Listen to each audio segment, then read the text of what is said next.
Welcome to the monthly PolitIQ Challenge, the only game show where you can prove that you know politics. Today's three contestants have made their way to the top of the monthly PolitIQ leaderboard by correctly answering the most number of questions related to the hot topics in politics for the month of September. Let's meet the contestants. Joining us from Milwaukee, we have Trent. How's it going, Trent?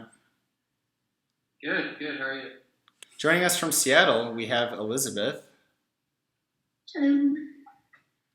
And finally, joining us from Dallas, we have Jake. How's it going? Now, before we begin, I just want to go over the categories, starting with Trump administration, in which all the questions are related to, obviously, the Trump administration.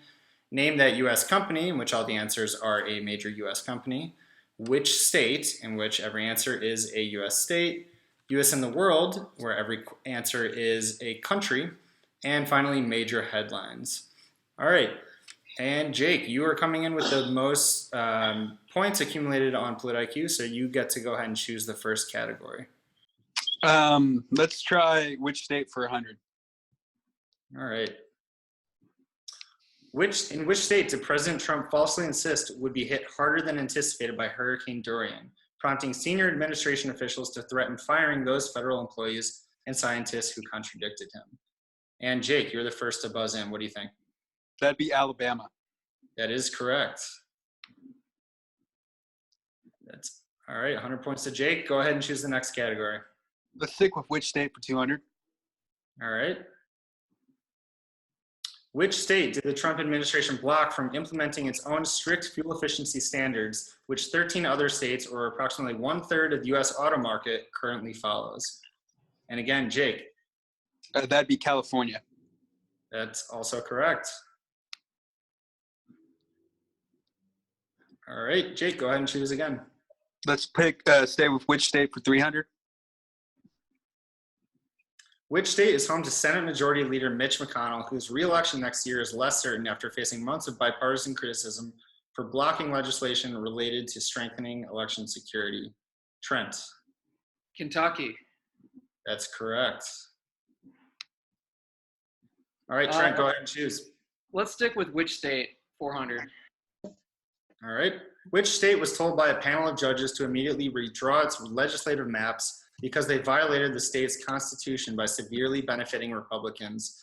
Quick hint, a contentious congressional race here drew national attention earlier this month. And Trent, you're the first to buzz in. North Carolina. That's correct. All right, Trent, go ahead and choose again. Which state, 500? All right, which state recently announced plans that would make public higher education free for all residents regardless of income? Trent. At New York? That's incorrect. Anyone else? Jake, what do you think? I want to say it was Vermont. Good guess, but no. Is it New Hampshire? No, you're close with the new. The answer is New Mexico. Okay. Yeah. All right, so I think I'm going to open that up to Elizabeth to choose the next category. All right, let's do major headlines for 200. Okay, the Marine Corps and U.S. Navy have recently been experiencing spikes in what among their ranks, which reached a 10-year high in 2018? Elizabeth. That is suicide. Unfortunately, that is correct. All right, go ahead and choose the next category. Trump administration 100. The Pentagon announced last month that it is moving forward with the Trump administration's plan to divert $3.6 billion from military projects in order to fund what? And Jake is the first to buzz in. What do you think? That'd be the border wall. That's correct. As a Texas resident, I'm glad you know the answer to that. Yeah. All right, go ahead and choose the next category. Let's stick with the Trump admin for 200. Cool. Senior White House advisor John Bolton was fired from this position in September. And Jake, first to buzz in. National Security Advisor. That's correct. John Bolton, also known as the Lorax, for his awesome mustache. All right, Jake, go ahead and choose the next category. Let's stick with the Trump admin for 300. 99% of the more than 53,000 public sector workers who applied for blank in the past year through a 2007 federal program were denied by the Education Department. And Jake. Public service loan forgiveness. Yep, that's correct. Yeah. All right, Jake, go ahead and choose the next category. Let's stick with the Trump admin for 400. During congressional testimony, this former Trump campaign manager confirmed that the president directed him to curtail the Mueller investigation, which he ultimately did not do. Trent. Corey Lewandowski. Yes, that's correct. It would have amounted to clear obstruction of justice, but he ultimately did not do it. Trent, go ahead and choose the next category. Let's finish up Trump admin. Trump admin for 500. The Trump administration asked the Supreme Court to review a case that, if overturned, would allow the president to fire the head of this federal agency, which was created in response to the 2008 economic crash. And Jake. Consumer Financial Protection Bureau. Yes, that's correct. All right. And Jake, go ahead and choose the next category. Let's do major headlines for 100. President Trump announced that he canceled planned negotiations between the president of Afghanistan and which terrorist organization, who were set to meet at Camp David days before September 11th. Jake. That'd be the Taliban. That's correct. All right, and with that, we have come to a halfway point in the end of round one. Let's review the score totals right now. In first place with 1,500 points is Jake. Second place with 1,100 is Trent, and third place with 200, Elizabeth. Now, as a quick reminder to the contestants in the second round, you will be deducted points if you answer incorrectly, so be sure only to buzz in if you think you know the answer to the question. All right, and with that, I will open the game board up to Elizabeth to choose the first category. Let's do U.S. and the world 300. New tariffs went into effect last month as part of the president's ongoing trade war with this country, which is estimated to cost the U.S. households on average $460 a year. Trent. China. That is correct. All right, Trent, go ahead and choose the next category. U.S. and the world 200. Last month, President Trump refused to grant temporary protected status to citizens of this country, 17% of whom are now homeless as a result of Hurricane Dorian.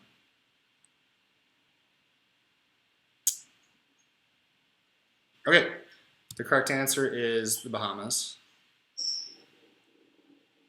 All right, I'm going to open it up to Elizabeth to choose the next category. Let's do name that U.S. company 100. This major retailer announced that they are no longer selling handgun ammunition and will publicly request customers refrain from openly carrying firearms in their stores, even where state laws allow it. Jake. Walmart. That's correct. Jake, go ahead and choose the next category. Let's do major headlines for 300. A recent study found a precipitous decline in the population of blank across North America since 1970, with a decrease of 3 billion in total. And Jake. Birds. That's correct. All right, Jake, go ahead and choose again. Let's stick with major headlines for 400. The number of blank decreased by an estimated 30% last month, continuing a sharp decline since reaching a 13-year high of nearly 133,000 in May of 2019. The correct answer is illegal border crossings and apprehensions. All right. Trent, go ahead and choose the next category. Let's do U.S. and the world 300. Global oil prices spiked 20% last month following a drone attack at a massive oil processing facility located in what country? Jake. Saudi Arabia. That's correct. Go ahead and choose again. Let's do major headlines for 500. The Intergovernmental Panel on Climate Change released a report last month that concluded global sea levels are expected to rise by blank feet by the end of the century. So how many feet are global sea levels expected to rise by the end of the century? And I'll give you a hint, it's under 10 feet. Elizabeth. 8 feet. No, that's incorrect. No one else? All right. I'll take that. All right. What do you think? 2 feet. Ooh, close, but incorrect. All right. Assuming Trent's not going to venture a guess, the correct answer is 3 feet. Yeah, Jake, you're close. Brutal. All right, so Trent, I'm going to go ahead and open it up to you. U.S. and the world 400.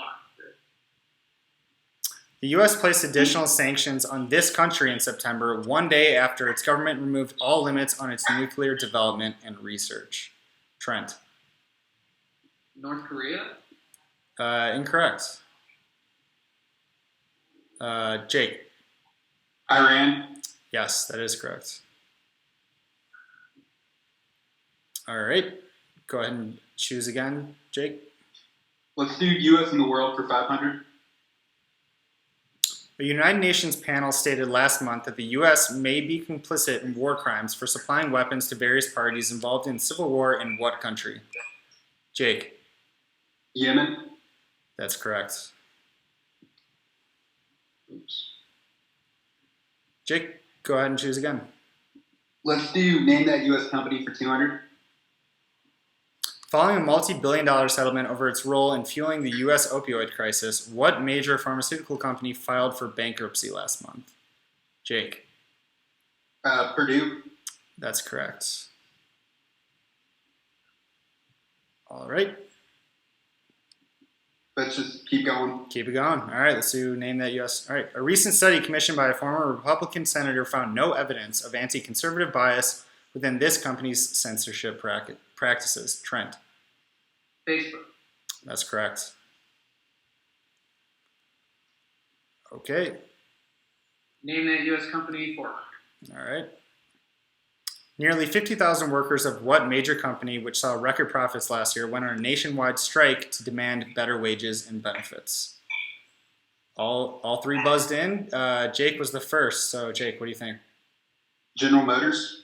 That's correct. And I believe they are still on strike. All right. And that leaves us with the final category. In the same week that the CEOs of 145 major U.S. companies delivered a letter to the Senate imploring them to pass gun control laws, this major gun manufacturer announced it would no longer produce assault weapons for civilian use. And Jake. Colt. Yes, that's correct. Okay, and with that, we have come to the end of our regular rounds. The scores are as follows. In first place with 3,700 points, Jake. Second with 1,100, Trent. And third with negative 700, unfortunately, Elizabeth. A recently released U.S. Census Bureau report shows that although median household income reached an all-time high in 2018 at $62,000, income inequality in America has hit its highest level in the past 50 years, with roughly 1 in 6 Americans living below the federal poverty line. To the nearest thousand, what must a family of 4 make annually in order to be considered living in poverty? All right. The correct answer is $25,465. Therefore, Jake was the closest, so he is awarded 500 points. All right. Moving on to the second bonus question.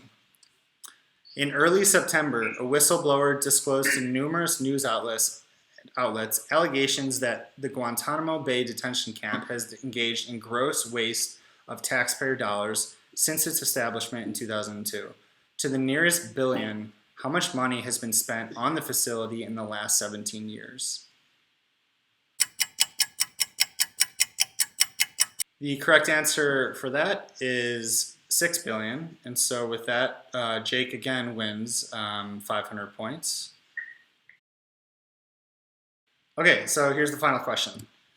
Since the Supreme Court gutted a key provision of this famous act in 2013, which previously required certain states with a history of voter discrimination to pre-clear changes in their election rules, more than 1,600 polling places in mostly minority communities have closed, and 14 mostly conservative states have passed strict voter ID laws. So name that famous act. The correct answer is the Voting Rights Act of 1965. And so with that, the winner of the September monthly PolitIQ Challenge is Jake. He will be awarded $50. Congratulations, Jake. Thank you. I want to thank all three of our contestants today for participating and remind anyone viewing this that if you want a chance to compete in next month's PolitIQ Monthly Challenge, go to whatsmypolitiq.com, create a free profile, and start answering questions that are updated daily and expire at the end of the month.